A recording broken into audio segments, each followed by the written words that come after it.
All right, guys, welcome back. Today, episode 14, the penultimate episode of this Jacksonville Jaguars series getting underway. As you can see on the big board, AFC South standings, see the Jaguars sit atop with a 7-1 record. The season's half done. Week 9 just completed, our 8th game just completed. Jags winning 7 of 8, not bad. Not bad at all. Let's start things off by quickly going to the box scores, where we always check things out, where we get a really nice picture of how our season's going. Week 1 at the Kansas City Chiefs. Jags win 41-27. Chiefs coming off a surprising Super Bowl victory. Jags go in there, take the lead. Not a pretty game, but still a win for the Jags. 279 yards for Delian, 3 touchdowns, but 3 picks, unfortunately. Matt Barkley of the Kansas City Chiefs, 289 yards, 1 touchdown, 4 picks for him. Running the ball in his Jags debut, Marshawn Lynch, not a great game, 21 carries, 61 yards, but he did score a touchdown. Charles and Tynes kicking TDs for the Chiefs. Cobb, 2 carries for 19 yards. Receiving-wise, Justin Blackmon led the game with 8 catches. He had 83 yards, 1 touchdown, leading the game in receiving yards. T.Y. Hilton, 93 yards, 1 touchdown for him. Carrier kicking in 41 yards. Haskell kicking in 60. Cobb, a quieter game, kicking in just 57. Defensively, Darrell Washington, DJ Moore led the game in tackles. Sacks in this one, 1 for Washington, 1 for Ware, 1 for Mingo in his Jags debut. Gotta love that. Tons of picks in this one. 2 for free safety Antoine Blake. The remaining picks for the Jags came from Gratz and Barkevius Mingo, having an excellent Jags debut. For the Chiefs, DJ Moore, Phillip Thomas, and Torrey Meyer, the former Jaguar, had the interceptions. Kicking-wise, John Potter and Justin Tucker went 2 for 2. Punting, boom. Kick returns, boom. Punt returns, boom. As always, I will stop and announce if anything exciting happens during the kicking, punting, or returning portions of the video. Just normally doesn't happen. Home opener now versus the Giants, 45-29, another big victory. As you can see here, though, by the scores, our defense has shown some vulnerabilities, unfortunately, this season. It took us until game number 8 to hold an opponent under 20 points, which is not very encouraging. Now, it helps when our offense scores at least 30 points a game, but still very high-scoring affairs. 45-29 the score here. Delian, excellent game. 411 yards, 5 touchdowns to 1 pick. Eli Manning, decent but not nearly as good. 345, 2 touchdowns, and a costly 3 interceptions. Rushing-wise, David Wilson, 84 yards off 17 carries. Lynch, a better game this time, 17 carries, 78 yards, and a touchdown. Receiving-wise, Justin Blackmon, 10 catches, 123 yards, 2 touchdowns. Not to be overshadowed, Randall Cobb, 10 catches, 172 yards, 3 touchdowns. Boom, leading the way for the Giants. Tight end Chucky Page, 10 catches, 118 yards with 1 TD. Carrier, Cruz with nice games as well. Macklin down the list, 54 yards off 4 catches. Shorts, just 4 catches, but 52 yards. Gotta love that number. Defensively, Julian Stanford led the game. We were rattled by injuries early on this season to a degree. Gooden was out for weeks 2 and 3. That is why Stanford got the start and had an excellent game, getting a sack as well. In addition to his 15 tackles, Washington was second in the game with 12 tackles. Leading the way for the Giants was Jaquian Williams with 8 tackles. Sacks in this one, just 1 for Stanford. That is it. Interceptions, 2 for Terrell Jefferson, 1 for DeMarcus Van Dyke. The Giants' lone pick came from Josh Robinson. Kicking, Kerry Loth, Justin Tucker, both perfect. Punting, boom. Kick returns, boom. A kick return touchdown for David Wilson of the Giants. That is the first return touchdown we've seen in this entire series, I think. That was a 95-yard return that he got there. Punt returns, boom. That's that. So one of the touchdowns for the Giants coming off special teams. Defense can't be held accountable for that. Still, though, even with 22 points being at the fault of our defense, too many. Next game, second game of a 3-game homestand. We beat the Colts again in Jacksonville. Indianapolis coming to visit. We take it 37-27, the final score. Another high-scoring game. Andrew Luck, impressive. 352 yards, 2 touchdowns, no picks. Juan Delian, decent but not as good. 300 yards on the nose with 2 touchdowns but 1 interception. Running wise, Marshawn Lynch, excellent. 22 carries, 111 yards, 2 touchdowns. TJ Petrovich, the 5th overall pick from this past year's draft, not nearly as good. 16 carries, 32 yards, just 2 yards per carry, 1 touchdown. Stephen Ridley, 22 off 5. Andrew Luck getting some scrambling as well. David Lofton getting a rushing touchdown from the wide receiver spot. Receiving-wise, Randall Cobb continues his dominant ways. 10 catches, 122 yards, 1 touchdown. Blackman, 7 for 76, and another touchdown. 2 big games for Indianapolis Colts players. Jamarcus Seymour out of Air Force, 10 catches, 108 yards, 1 touchdown. James Jones out of a veteran who just signed in real life with the Oakland Raiders, if I remember correctly. 7 catches, 136 yards for him. Shorts, nothing to shake a stick at, too, with 49 off of 4.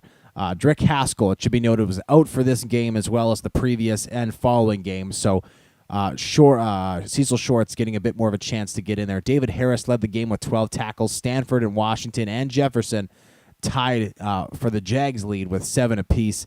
Sacks in this one, 1 for Earlzo Shorter, 1 for Andre Branch, both sides getting in on the dirty work. DeMarcus Ware missed this game and the following game, which is why Branch got the start.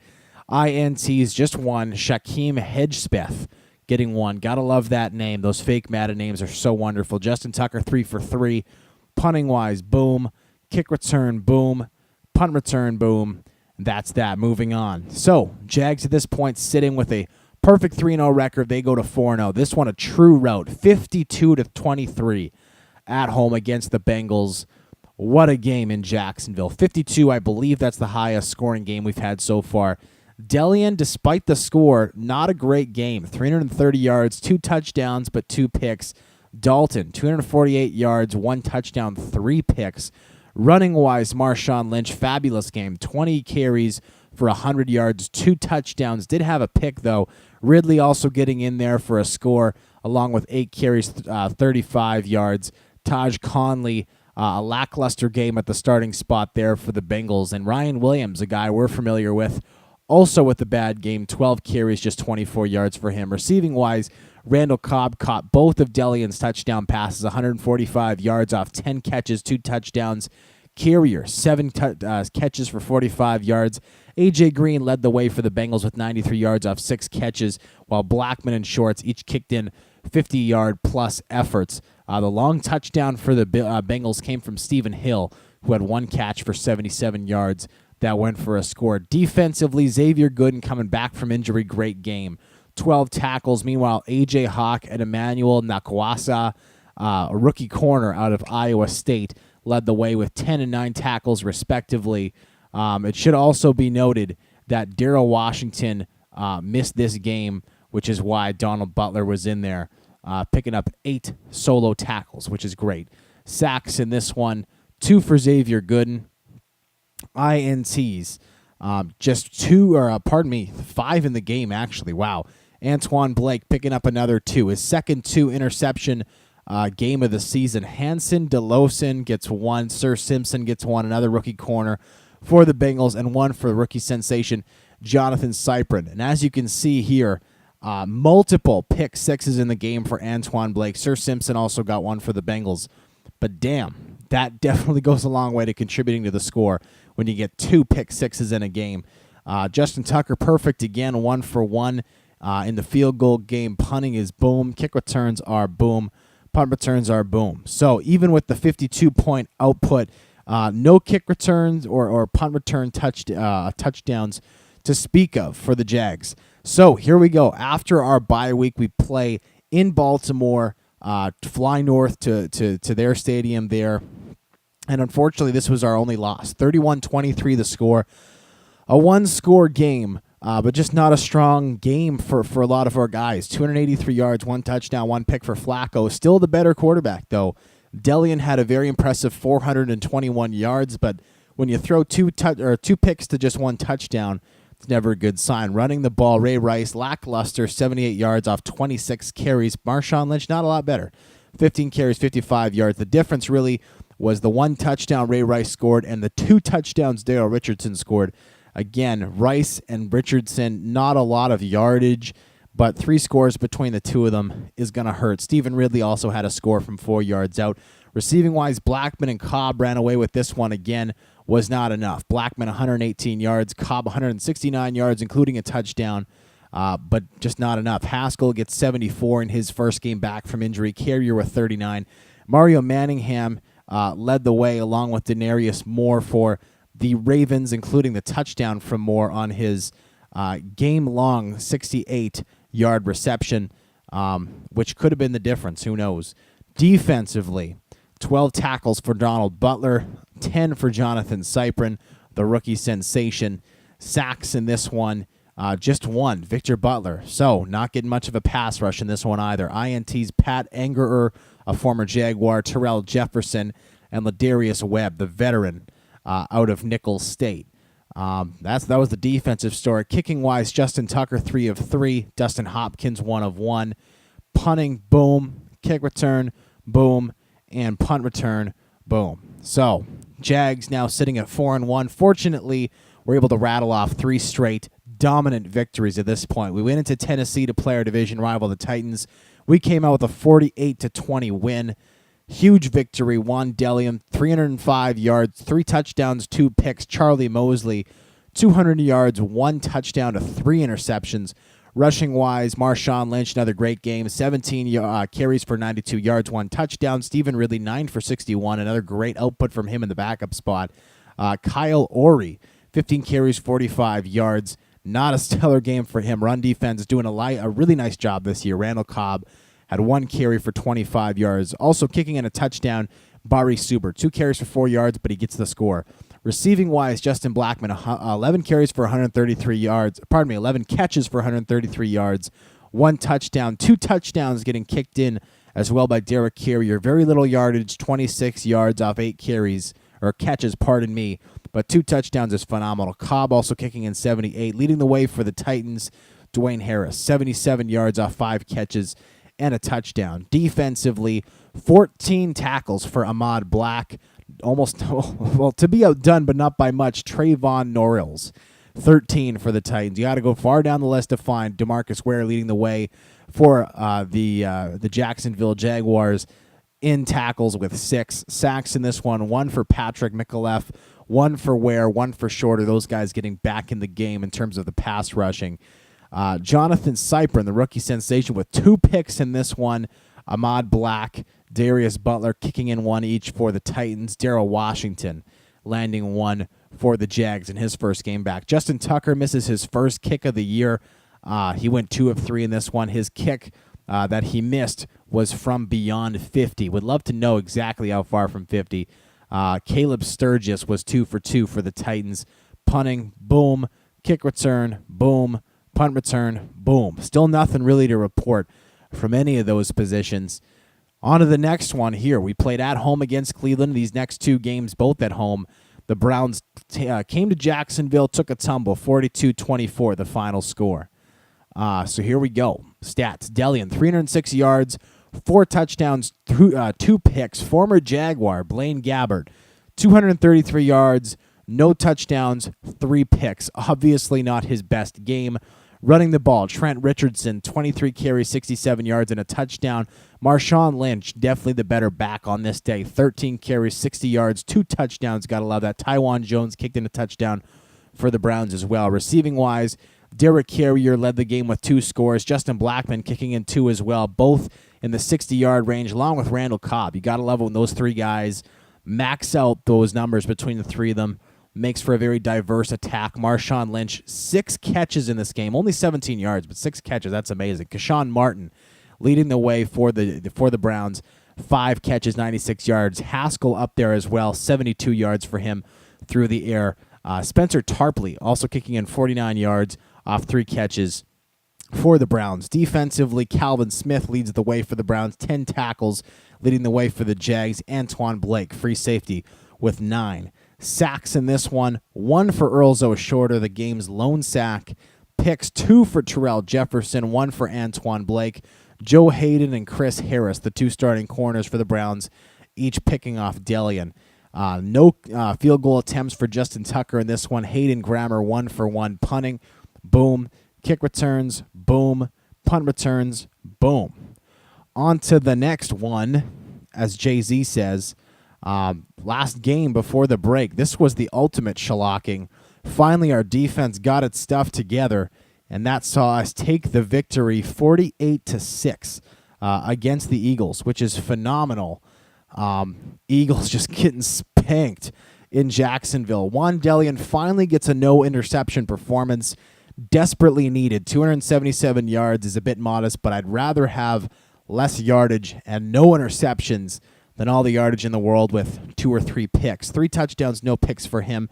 Luke Chatham, the rookie out of Eastern Oregon, 138 yards, no touchdowns, 4 picks.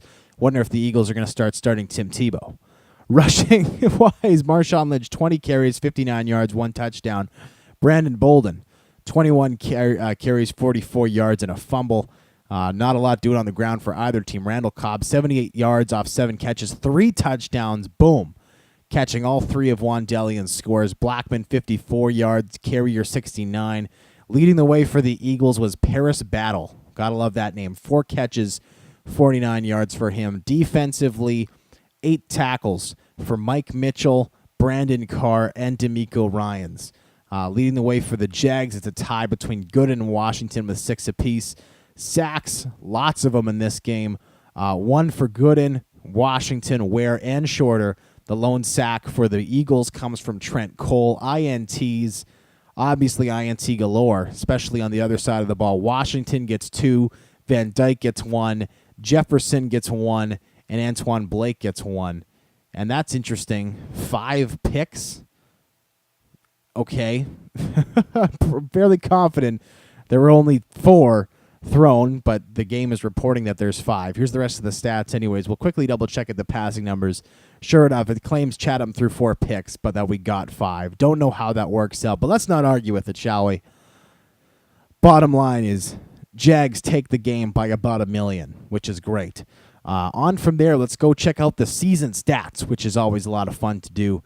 Just get a more comprehensive idea of exactly how our players are performing. As you can see there, Delian currently leading the league in passing yardage, which is great.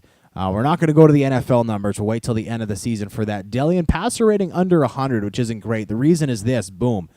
Interceptions, 13. Delian, this past offseason, we were able to upgrade his awareness to 99. Perfect, which is the biggest factor for throwing interceptions. Now, he has attempted 372 passes this year, which is huge, and his completion percentage is off the charts. 71 is great.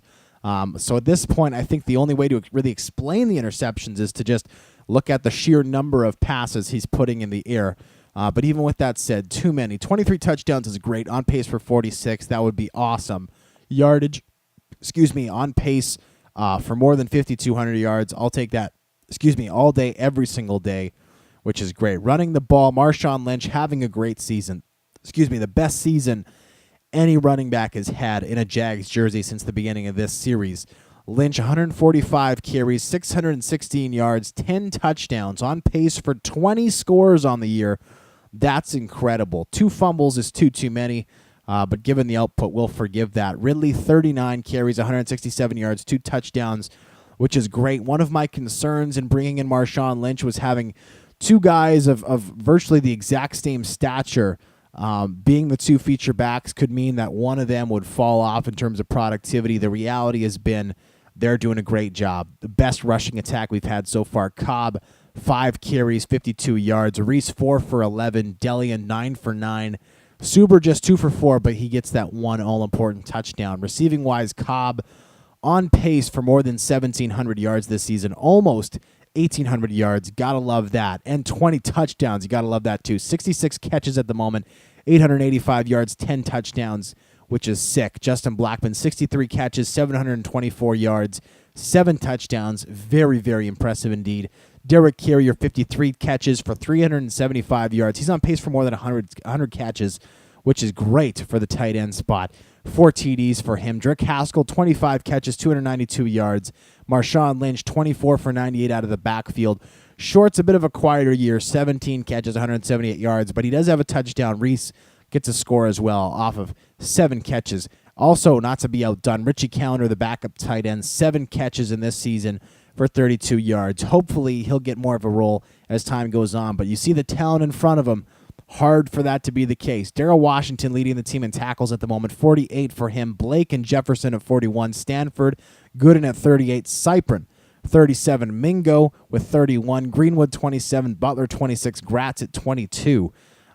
Sacks. Well, let's go to tackles for a loss first. Tackles for a loss leading the way. Earl Zoe Shorter. Also, I should let you guys know, I mean, all this information is always on the PDF. Currently just 2 injuries on the board, though they are very long-term injuries. Mosley is out for the rest of the regular season. As of week number 8, Bruce Campbell out until week 14. That is his last week of injury will be the 14th week of the season. He'll be back for week 15. Aside from that, we did lose Linval Joseph for a few weeks. We lost Washington for a week and a half. We lost Ware for 2 weeks, Haskell for 2, Butler for 2, Haskell for 3, Gooden for 2, Gardner for the first 4 weeks of the season, Williams and Mosley for week 1. But with that said, I'm still very pleased with the number of injuries we've had this year. It hasn't been too bad, and it's a lot easier to compensate for a guy missing, 1 week or 2 weeks, sometimes even 3, than it is to say, holy crap, we have no left tackle for the entire season or half of a season, which is great. Currently Shorter leading the team in sacks with 4. Would love for that number to be a bit higher, but we are getting more sacks by committee. Gooden, Washington getting in there, Stanford and Mingo from the other spot. Stanford starting, of course, for Gooden when he was injured. Hopefully we'll see more, though, from Shorter and from Ware. That would be very nice. INTs, meanwhile, Jefferson finally having the propensity for interceptions that we'd always hoped he would. Jefferson has now part of the reason why his stats haven't been as pretty as some of our other guys is because he gets matched up against the number 1 targets on other teams. He is, when we play the Lions, he's the guy covering Calvin Johnson one-on-one for the whole game. But this year, he has really lit it up. On pace for 12 picks. I don't expect him to get that, but boy, that is special. Antoine Blake with 6 as well from the safety spot. That's unheard of. He's developed very well into the top free safety in the league. Washington with 3. Rookie sensation Jonathan Cyprin with 3. DeMarcus Van Dyke with 2. Gratz with 1. And Mingo with 1 as well. That is outstanding. Also, defensive touchdowns. We know about the 2 that were had in the same game by Antoine Blake. He's got 3 on the year. Jefferson, Washington, and Cyprin all kicking in 1 as well. Speaking of kicking, we have Justin Tucker having a remarkably good season, 14 of 15, the 1 kick he missed from beyond 50. He's still 2 of 3 from that distance, which is very impressive. Punting-wise, Carter Porter, decent year, 45.7 punt yardage average. Luis Vilos, the rookie, 24-yard return average on kicks. Not terrible, not great. Suber's at 22.1. Punt return, Suber has 24 for an average of 5.7. So still not getting a lot out of the return game. Hopefully we'll see that at some point, though I think that ship might have sailed. Quickly now on to the awards. We'll quickly give you an update based on the Pro Bowl and the season-end awards. We'll start there. Current MVP of the season ended today, Juan Delian, would repeat as the NFL MVP, which is great. Also, I love seeing Randall Cobb's name here at 5. Marshawn Lynch's name there at 9. Not often that a 31-year-old running back gets serious attention for the MVP award, and it's amazing to see him there. Coach of the Year, Curtis Shutt of the Bills, who has an overall rating of 1 out of 30, is currently leading the way. Gus Bradley sitting at 4th. Would love to see him move up that list. Getting on to the AFC awards, Trent Richardson on pace for Offensive Player of the Year. You can see a lot of Jags there, though. Delian at 2, Cobb at 4, Lynch at 6. Defensive Player of the Year, meanwhile, Jefferson at 3. Currently Navarro Bowman sitting there at the top spot. Lamar Woodley, 1 back. Would love to see Jefferson take it. Blake also on the list at 6th. Washington at 7th. Offensive Rookie of the Year, we got no one to list, but we don't have any starters at the rookies or at any starting spots, so that doesn't make it a surprise we don't have anybody there. Defensive side of the ball, same thing. QB, Delian, sitting at the top spot, gotta love it. Running back, Richardson, just above Lynch. Part of that also is probably because the Browns' record is so good at 6-2. Hopefully that tapers off, gives Lynch a better chance. Wide receivers, Randall Cobb, Justin Blackman, boom, boom, 1-2. Love that. Absolutely love that, seeing two of our guys right at the top there. Offensive linemen, look at this list. This is the most hilarious list I've ever seen. Joe Thomas at the number 1 spot. After that, Jokel Hardy, Gardner Campbell, Cross, Mosley, Vigioso. 7 Jaguars in a row. The entire list is Jags players. That is hysterical. Defensive line, unfortunately at this point, nobody on the list. Leading the way right now, Bills defensive lineman Anders Kane. Defensive backs, Jefferson in the top spot to take it. After that is Blake. Love seeing 2 Jags up at the top. Cyprin in at number 9. But love to see Dwayne Gratz climb up that list. The reigning defensive back of the year. Hayden Grammer leading the way in the kicking category. Justin Tucker sitting in 3rd at the moment. So those are the awards. We'll quickly go over to the Pro Bowl voting just to give you guys a quick update. Currently sitting at number 1 for the quarterback spot, Juan Delian. Shocker there. Marshawn Lynch currently the second halfback. Going down the list, Cobb and Blackman, 1 and 3 at the wide receiver spot, respectively. Derek Carrier, the top vote getter among tight ends. Bruce Campbell, Keithan Cross, Rob Hardy, Brandon Mosley, and Luke Jokel. As well as Gabe Vigioso, who's been such a great backup this year that he's also on the list. Pretty stellar play from him. No defensive linemen or outside linebackers for us this year. Terrell Jefferson, the lone corner, getting the look for the Jags. Blake and Cyprin, the 2 backup safeties this year. That would be great to have both of them on the list. Hopefully that comes too. At the end of the season, we'll be sure to update that again and quickly flip over to the NFC side of things so you guys can check that out as well. AFC South, meanwhile, we've seen the standings. We are 7-1. Everybody else is sitting currently at 4-4. We'll quickly go through all of the different divisions.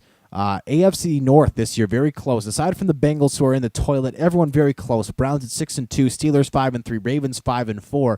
That's anybody's division, outside of Cincinnati, of course. AFC South, again. Jaguars appear to be running away with it, but who knows?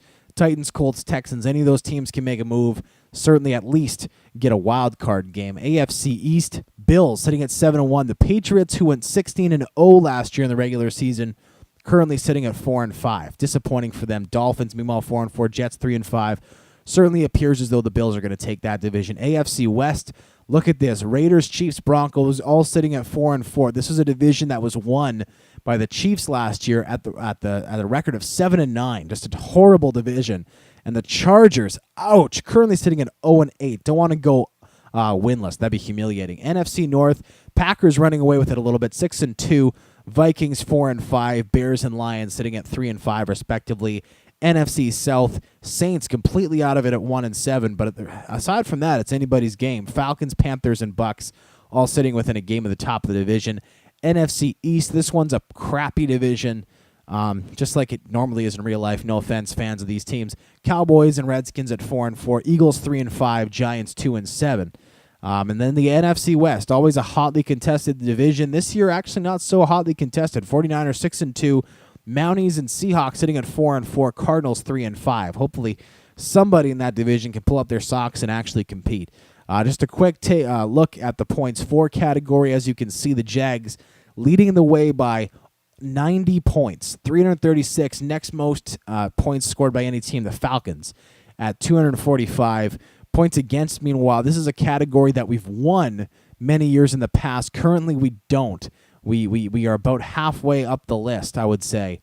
Actually, probably slightly more than halfway up the list. We're about in the top. Out of all these teams, we're probably sitting at about 18th to 20th with 187 allowed, which is not good. Granted, it's not as bad as the Giants, who allowed 270, but we'd like to see that number come down, certainly as the season continues on. Last thing, we don't have any roster moves so far this season, and so all we got to do is quickly check out some player progression stats. One thing I thought you guys would like is if before doing that, I would show you the re-signing page. Now, of course, because we are in the last year of this series, I'm not going to worry about re-signing any of these players. However, I have some truly elite players on this team who are very young, who would, under normal circumstances, be necessary to re-sign. So in case you guys are interested to see what it costs to get some of these guys, Marcel Reese, an elite fullback, my guess is he wants about $3.5 million a season over about 4 years. And wow, he's actually a little higher than that. He wants $4.5 per season. I don't think I would ever give that to a fullback, but just in case you guys are curious, that's what a truly elite fullback is going to run you. Jefferson, my guess is he wants $8 or $9 mil a season. He wants 10. This is what it would cost to re-sign him. As the first overall pick, Jefferson, I think, if I remember correctly, this year is making approximately 7, and that's after making much smaller amounts of money in the past few years. So he wants $10 million to come back. Which is fine. I think he deserves it. He's probably the best corner in the entire league, and he's only 25 years of age, for goodness sakes. Washington, my guess is he wants 7 a year, and he only wants 6. Middle linebackers are actually pretty cheap to bring back, even ones as elite as Washington. I mean, the guy's got 99 tackling. He's got phenomenal block shedding awareness. His physicals are off the charts. I mean, the dude can just frickin' flat out play. Only $6 million for middle linebacker. Fortunately, you don't have to shell out a ton of cash for those guys. Juan Delian, my guess is he wants 12 a year. That is elite quarterback money. And boom, holy smokes, he wants 15 a year to come back. Granted, he's coming off an MVP season, has some truly outstanding numbers, as you can see at the bottom here. But wow, he wants that much to come back. That is insane. I mean, hey, again, if we didn't pay it, somebody else would. So he's worth that money. It's a ton of money. DeMarcus Ware, we're paying him 10 this year. He's probably not worth that as he is getting older. And there you see, worth 7.5, which I think is still fair, even for a guy his age to make that much. Probably not worth the 10 we're paying him this season. Probably worth slightly less. Bruce Campbell, my guess is he wants about 6, or would be worth about that much. And he wants a little more. He wants just a smidge over 7, if I'm doing the quick math right. Nope, I'm not doing it. He wants 8. He wants $8 million a year. And you know what? For a guy his age and his level of ability, he might even be worth it. Not on a long term, but given that he'll be 30 next year, he's probably worth that for at least 3 seasons. Przinski, Cross, for example, let's check out Cross. He's a guy we drafted 4 years ago. And as a truly elite, well, not really elite. He's a very good 90 overall. There's not a lot of interior offensive linemen in this game who developed to a truly outstanding level. And as you can see here, he wants a solid $8.5, $9 million a year to continue playing for us, which is why it is kind of nice that this series is ending this season, because it would be heartbreaking to see a bunch of these guys leave, because obviously a lot of these guys are guys who you'd love to have back on your squad, but man, oh man, oh man, I don't think it's even close to possible to getting these guys back. Drick Haskell, for instance, wants 3 a year. That's not bad, but you're giving him an extra, I think Drick Haskell maybe is making $1.2 million this year, so, that's a $1.8 million raise, and if you give everybody that, then all of a sudden, doesn't work so well when you got that hard cap in place. If you guys are interested to see how negotiations would go with Juan Delian, I'll perform them here. Obviously, these don't mean anything. Full disclosure, series is not continuing on next year. But if you're somebody who wants some advice as to how to sign big players in Madden, for me, the key is always, first of all, don't make the first offer too insulting. And second, because sometimes they're just not willing to negotiate with you past that point.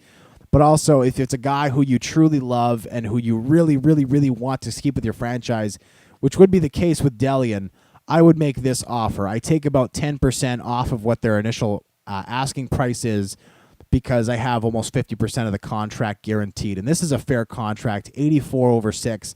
Let's see what he says. Obviously, you don't want him to necessarily accept the first deal, but he did. So that was a good enough deal for Delian to take.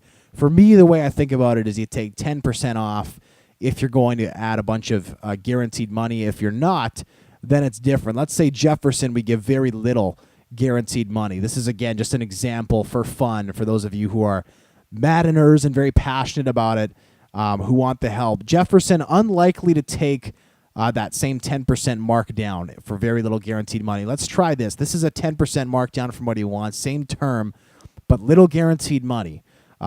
chances are he's not going to be happy with this contract. And as you can see, he's said, thank you very much for that, but pay me former number one pick. Let's go here. So this is now 5% off of what he originally asked for. Again, very little guaranteed money. I highly doubt he accepts this. And the answer is no. He does not accept it even still. Let's go again. 9.5 a year. This is exactly what he wanted. Actually, sorry, this is exactly what he wanted. Fully up to the standard. However, again, just $2.5 billion guaranteed over the course of this contract makes him easily cuttable. Still not taking it. We're really going to have to pay a lot of money if we're not going to guarantee any. My guess is we're going to have to pay him in about this range, $60 million over 5 years, to get him to accept this, because so little of it is guaranteed, and he's so easy to trade or just cut with this contract, and he still hasn't taken it. So you can see, and we'll just end the negotiations there.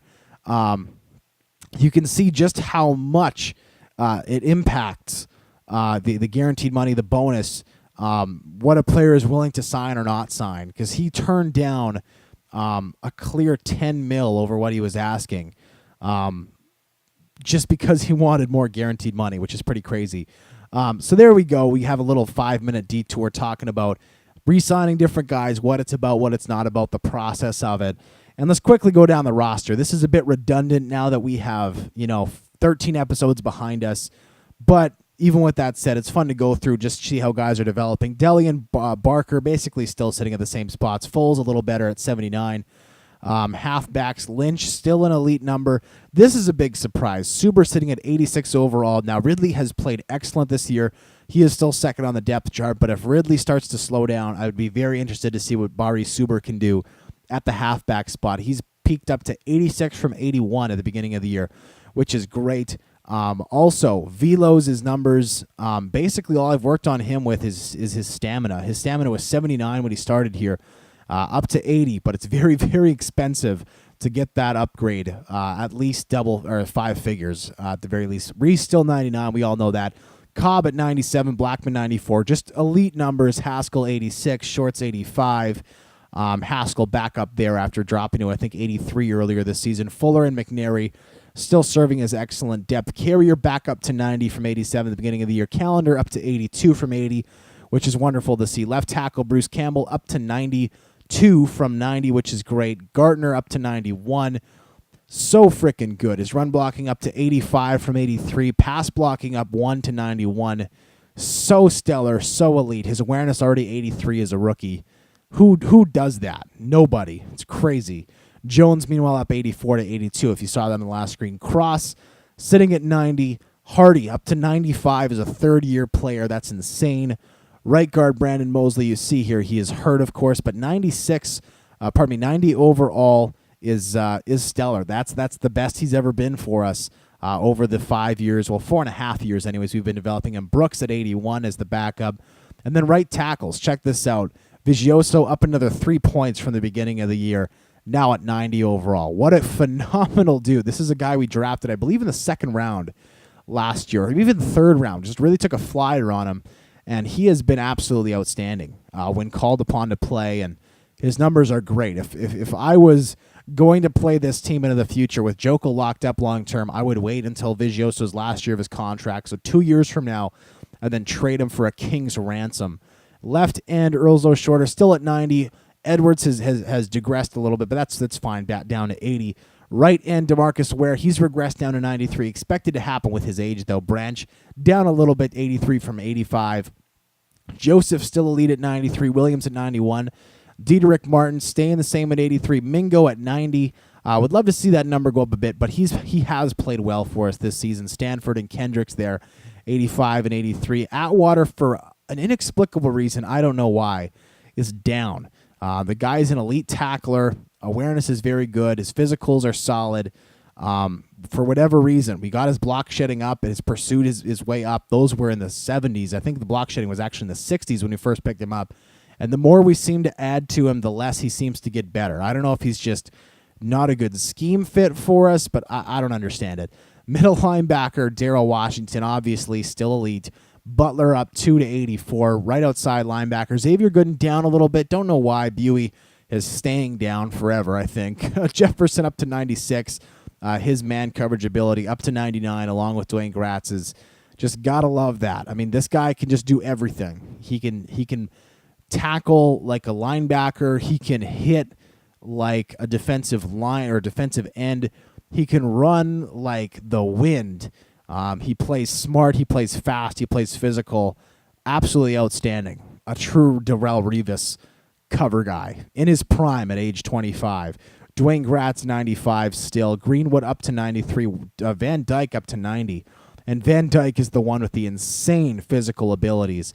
This is a guy, we're talking 98 speed, we're talking 96 acceleration. Agility lacking a bit, but still, just an absolute firecracker like that. And then Jeremy Harris, still yet to really get into a game, but still come along up to 87. Antoine Blake up to 97, the best free safety in the game, bar none. Josh Evans, extremely competent at the backup spot. Rookie sensation Jonathan Cyprin, Chris Brzezinski, unchanged. Kicker Justin Tucker. Just another step close to perfect for him. He is now 97 kick power, 99 kick accuracy to go along with that. And then punter Carter Porter, working on him. He's got 97 power, 94 accuracy. Very, very, very nice numbers from him. And our draft picks, not that they matter. This is what they look like. We don't have any for next year. We did get rid of our 7th. I forget what I used our 7th for, but I tipped the scales with some small trade with our 7th. I know that's technically cheating a little bit, but it's a 7th pick, and doesn't really mean anything anyways. So thank you so much, guys, for joining me. Obviously, next week is our last episode of this series ever. Stay tuned in that episode for an announcement about the upcoming new Tuxedo T-Shirt series that will follow this one. And again, thank you so much for coming with me to this point, sticking with the series. I'm so lucky to have so many fans who are so loyal and always watch what I put out and just love it, eat it up, comment, subscribe and like it. It's awesome, and it's the reason I do this. I love the engagement, the discussion in the comment section. It's really what makes it a lot of fun. So thank you so much for joining me. Until next time, I'm Tuxedo T-Shirt, and the best to the Jags. I'm out.